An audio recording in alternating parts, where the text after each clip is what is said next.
காண்பாரே சரி வாரம் கணபதியே அவ கழிப்பாய சரியா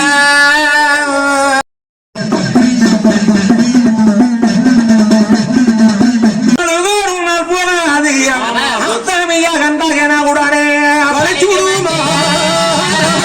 நான் கண்டகனமானது ஒரு வல்லத்திலே ரெண்டு வெள்ளக்கோப்பம் நினைச்சது போல ஆதிக்கம் பெருசு அதிகாரம் பெருசுன்னு சொல்லி வடநாட்டை ஆளக்கூடிய கால மக்கள் உண்ணாமல சாமியும் கூட சங்கரம் தானே தங்கம் கிளிவேட்டை தரணியிலே ஆள வந்து பொண்ணும் கிளிவேட்டை பூமியிலே ஆள வந்து ஆனா ஆண்கிளி மன்னா உங்களை அடிச்சோட்டி என்னைய சிறையெடுத்துட்டு போறது போல எனக்கு கனவுகளாகுதுங்க மன்னா என்று சொல்லி பெண்கிளி எப்ப அழுத புலம்போது அப்ப சொல்லுச்சு ஆண்கிளியானது அம்மா பெண்ணே கவலை வேண்டாம் ஒப்பாரி ஒட்டி உலகத்தில் உண்டாயிருந்த அப்பாமல் தலைவருக்கும் தலையன ஒரு சீமை ஆளக்கூடிய வேதவ ராஜாக்கள் 1000 பேர் உடன்பிறந்த வீரதங்காவத்தை வளர்த்தக்கூடிய நம்மளுக்கு இப்படி ஒரு ஆபத்தா ஒரு காலம் கிடையாது.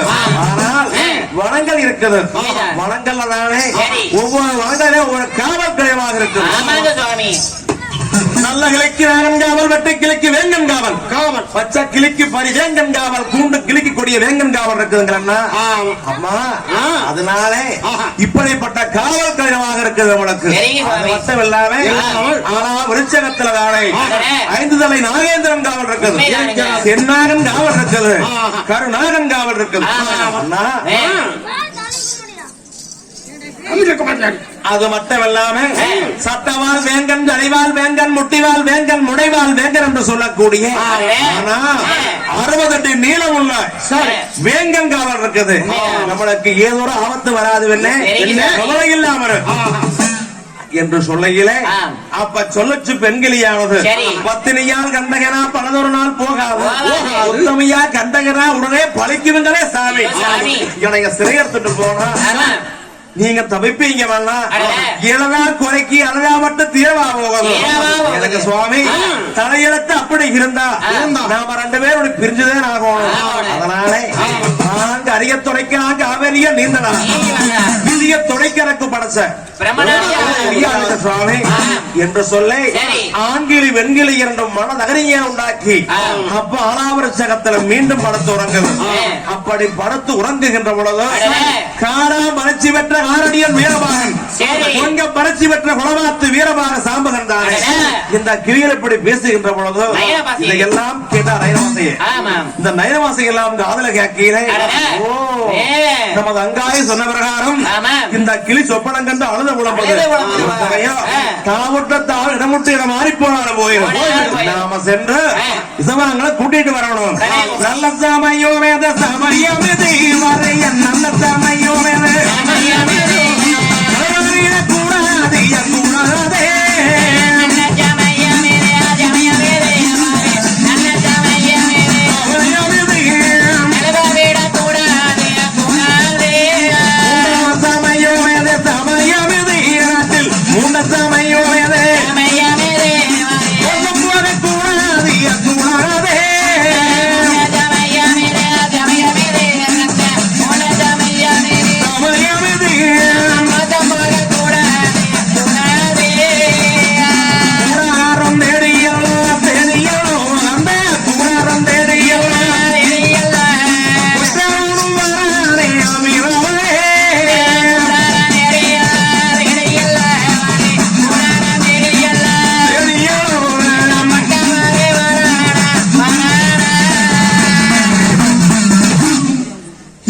வீரமாக சாப்பாடு கூடாரத்துக்கு வருகிறேன். கூடாரத்துல வந்து எஜமான்களை கண்ணிலே கண்டு எங்க பக்கத்து எஜமானே முகத்துக்கு சாமி எஜமானே என்று சாச்சானே இருமுடியான சாச்சு எஜமானே இந்த கிளியரசர்கள் வாருங்க சாமி. தாராகுல காட்டிலே மேய்ந்து விட்டு காட்டுல வந்து தண்ணீரான குடிச்சு விட்டு 6ஆம் விசகத்துல வந்து 1000 கிளிகளானது படுத்திருக்கிறது சாமி சுவாமி. இப்ப நாம சென்றா ஆமா. அந்த கிளியானதை பிடிக்கலாமுங்க சாமி சுவாமி. புறப்படுங்க போகலாம். என்று சொன்னார் வீரபாக சாம்பகன். சுவாமிகள். அப்ப கட்டக்கணங்காத காரடியன் கோடகடி சங்கரும் ஆமா. பொருளவரத்த ஒன்னாமல சாமி சாமியும். அத்தவெல்ல மைத்துனர் யாவர்களும் தானே ஆமா. கூடாரத்திலே இருந்து புறப்படுகின்ற பொழுது ஆஹா. அப்ப கிரியனுக்கு தானே கிளிப்புடைக்க போகையில சரி. தங்காய் சொன்ன பிரகாரம் ஆமா. ஒவ்வொரு வனங்களிலே ஒவ்வொரு காவல் கடினமாக இருக்கு. ஆமா. அதனாலே ஆஹா. இந்த வனத்தை எல்லாம் சங்கரிச்சு சரி. காட்டிலே வாழக்கூடிய மிருகத்தை எல்லாம் அடிச்சோட்டி விட்டு ஆஹா. நம்ம ஆபத்தில்லாம சரி. கிளியரசுகளை பிடித்துக் கொண்டு வர வேணும் அப்பா. ஆ. கிளி வேட்டை ஆடுகின்ற பொழுது பத்திரமாக போக வேணும் போக வேண்டும் என்று சொல்லி ஆமா. அண்ணன்மார் சாமிகள் கிளிவேட்டைக்கு புறப்பட ஆயத்தமாகறாங்க. இந்த நேரத்தில் சாமிகளே ஆமாங்க சுவாமி. அனைத்து பகுதி மக்களுக்கும் ஒரு வேண்டுகோள். எப்படின்னு கேட்டாங்க, ஆ. நம்மளுக்கு எத்தனையோ குறைகள் இருக்கு, ஆமா. எத்தனையோ கஷ்டங்கள் கவலைகள் இருக்கு. ஆமா. அண்ணன்மார் சாமிகளுடைய வீர வரலாற்று கதையை நம்ம ஊர்ல படிக்கிறதே ஆஹா. ஊருக்குள்ள அனைத்து அல்லல் பிணிகள் நோய் நொடிகள் நீங்க வேணும். ஆமா. எல்லா மக்களுக்கும் கஷ்டங்கள் நீங்கி நீங்கி நாட்டிலே வளமோடு நலமோடு வாழ வேணும்னு சொல்லித்தான் ஆமா. நம்ம ஊர்ல கதை வடிக்கிறது. ஆமாங்க இந்த சாமி. கதை வடிக்கையில ஒவ்வொரு நிகழ்ச்சிகளுக்கும் கொஞ்சம் அடங்கியா ஒவ்வொரு நிகழ்ச்சிகளுக்கும் ஒவ்வொரு காரணங்கள் இருக்குது. ஆமா. அது போல நாங்க இங்க பாருங்க, ஆரம்ப காலம் வந்தவர்கள் குணையாக்கம் ராமரக்கம் கல்யாணம் திருமண தடைகளுக்காக நீங்கிறது. அடுத்தபடியாக குழந்தை வரம் வேண்டி தேர் இழக்கிறது. ஆமாங்க சுவாமி. இப்ப அன்னமார் சாமிகள் பிறந்த ஆட்சி பரிவாரம் செய்து வருகின்ற பொழுது தங்கச்சி தந்தையும் தான் இருவர் ரெண்டு பேரும் மாண்ட கவலையை மறக்க முடியல.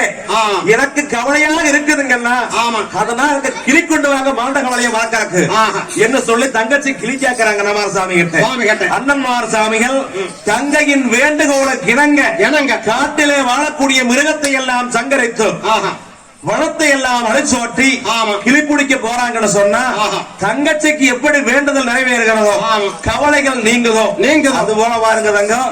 இந்த வனங்களில ஒவ்வொன்றுக்கு பூசைகள் ஆகும்.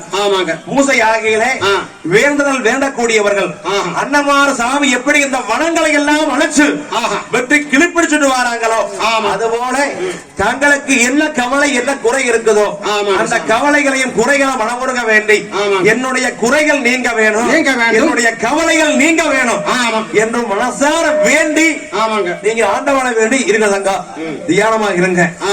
அப்போ தங்களுக்கெல்லாம் அன்னமார் சாமிகள் வேண்டிய வரங்களை வேண்டிய பிரகாரம் கொடுப்பாங்க. அது மட்டும் இல்லாம சாமி இந்த கிளிப்பிடிக்க வருகின்ற பொழுது பாருங்க, ஆறாம் விருட்சகத்திலே நாகன் காவல் இருக்கும். அப்ப வீரபாக சாம்பகன் நாகனை சங்கரிச்சு வீசுவார். கணக்கா நேரத்துக்கு வந்துட்டீங்க, எதிர்பார்த்துக்கிட்டு இருந்தேன்.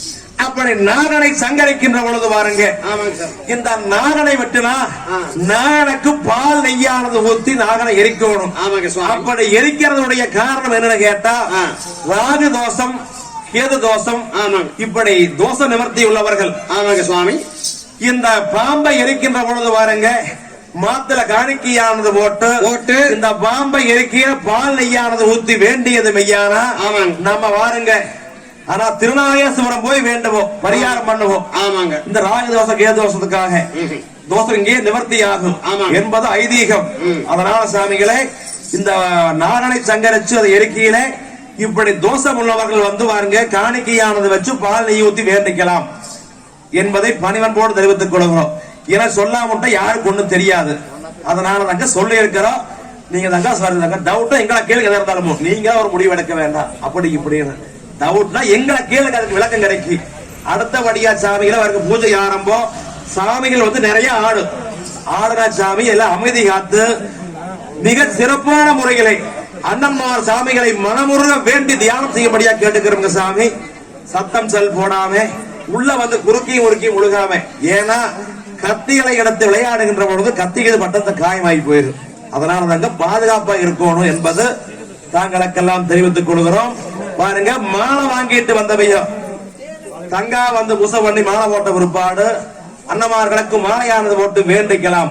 இப்பொழுது பூஜை ஆரம்பம். பாருங்க சென்று கேப் விட்டு சுத்தி வர தங்க சைல் சாமி உள்ள வரக்கூடாது, 2 வரை சைல் நிலுங்க, உள்ளுக்குள்ள வரவே வேண்டாம் வனமேட்ட வரைக்கும் என்பதை தாங்களுக்கெல்லாம் இந்த நேரத்தில் தெரிவிக்கிறவங்க. சாமி இப்ப பாருங்க கிளிவேட்டைக்கு பூஜை ஆரம்பமாகுது. ரெடி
படிச்சு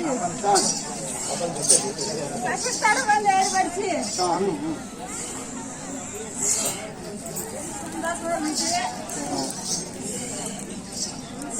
ரெண்டாவது தடவை படிக்கிறாங்க.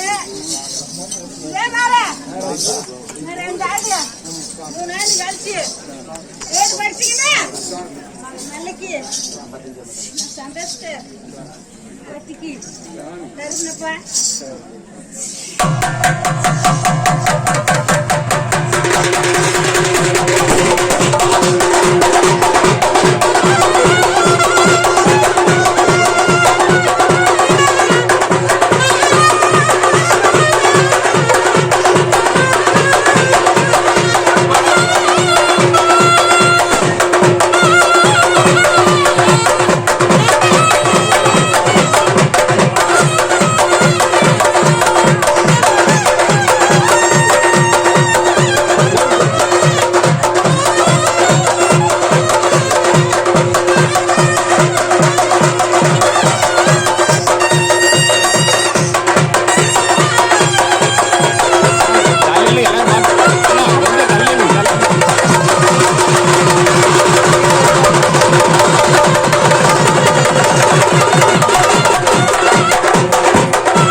நடத்தி வைக்கும்